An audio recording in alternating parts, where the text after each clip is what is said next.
We continue to make preschool more affordable.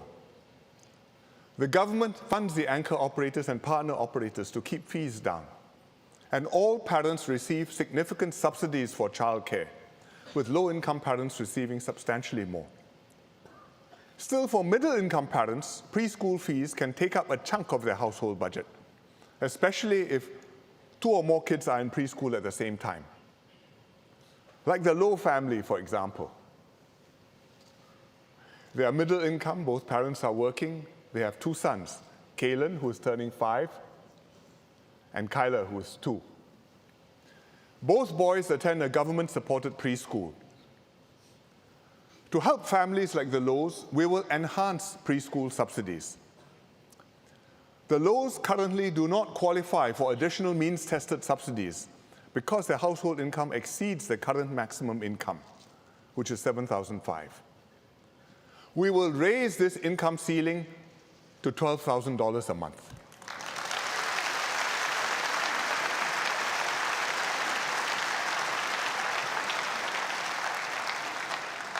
And this will extend the means-tested subsidies to 30,000 more households, including the Lows.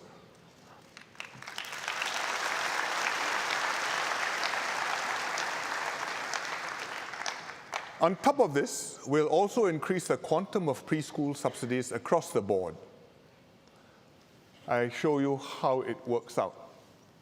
Before the changes, Mr. and Mrs. Low pay about $560 per month for each child's preschool. The enhanced subsidies will knock off a third of their preschool expenses, which will then go down to around $370 per child. Later on, when Kalen and Kyler enter primary school, the family's expenses will go down even further. Because primary school itself is almost free, you have to pay a few dollars miscellaneous fees. But if the boys need student care after school in the afternoons, it will cost the Lows about $300 per child. So it's even lower than the $370 which they'll be paying after the enhanced subsidies.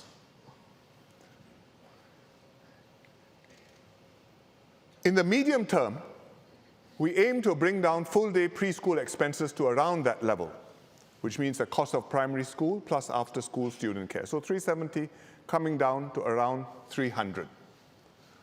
We need a while to get there, but we are working towards that. Recently, several PAP women MPs, led by SPS Sun Xueling, surveyed young parents on preschool. Understandably, the parents were concerned about affordability. The MPs made an important point that preschool should be like housing and healthcare, where we have a good and affordable government-funded option for all Singaporeans. There's a private option if you want, but for many Singaporeans, in fact, the majority, the government-supported funded option is high quality and more than satisfactory. I agree with them. For housing, we have HDB. For healthcare, we have the restructured hospitals. Similarly, for preschool, we should have good quality, government-supported choices available to all Singaporeans. This is, in fact, our policy. Today, just over half of all preschool places are government-supported. Over time, we will bring this up to 80%, just like HDB. And we're putting a lot of resources towards this. Already, the government spends about $1 billion a year on early childhood education. And this will more than double over the next few years. Hopefully, with all these improvements, parents will no longer think of preschool as an expensive phase of bringing up their children. The younger ministers have a few more ideas to support couples to have more kids and to keep HDB flats affordable.